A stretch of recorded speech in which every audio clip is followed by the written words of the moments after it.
Hello කොහොමද යාළුවනේ? ඔන්න ඉතින් මං අදත් ආවා අලුත් වීඩියෝ එකක් අරගෙන. අද ඉතින් හදන්නේ රසම රස කෑමක් තමයි. අපි බලමුකෝ මොනවද කියලා නේද? ඔන්න ඉතින් අපි අද හදන්නේ රසම රස පොල් රොටි. රැට ගන්න තමයි ඉතින් අපි හදන්නේ.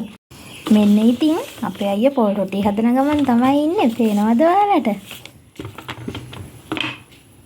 බලන්නකෝ ඒ රොටියේ තියෙන ලස්සන. ඔන්න ඉතින් අපි ලස්සනට හදාගත්තු රොටි ටික මේ විදිහට පෑන් එකේ තමයි අපි පුච්ච ගන්න ගෑස් ලිපේ. ඔයාලට පේනවද? බලන්නකො ලස්සනට තියෙන විදිහ. ඔන්න ඉතින් මෙයා මේ බලාගෙන ඉන්නේ අපි රොටි කෑල්ලක් දෙනකන් තමයි. පේනවද? බලන්නකො රොටි කෑල්ලක් දෙනකන් බලන් ඉන්න විදිහ පවුනේ. මෙන්න තියෙනවා යාළුවනේ අපි හදාගත්තු රසම රස රොටි ටික. මේ බලන්නකො. ඔන්න ඉතින් මං හදන්නේ රොටි කන්න රසම රස කෑමක් හදන්න තමයි. මං හදන්නේ රස චිකන් කරියක්.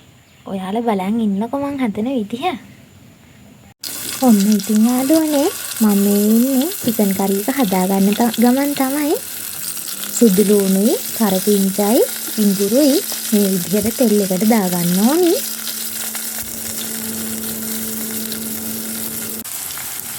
ඊට පස්සේ යාළුවනේ ඒකට ගම්මිරිස් කුඩු, මිරිස් කුඩු, ලුණු කුඩු, ඒ වගේම බැදපු තුන පහ, මස් කරි වගේ දේවල් දාගන්න ඕනි.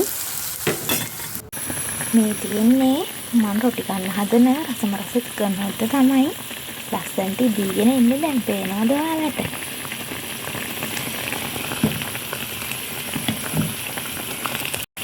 ඉතින් යාළුවනේ ගැලපෙනම කෑමක් තමයි චිකන් හොදි පොල් රොටි කියන්නේ. මාත් ආසම කෑමක්. ඒකයි ඉතින් මං අද රැට චිකන් හොදි පොල් රොටි හැදුවේ. ඔයාලත් කැමතිද ඒවට? කැමති නම් කමෙන්ට් එකක් දාන්න.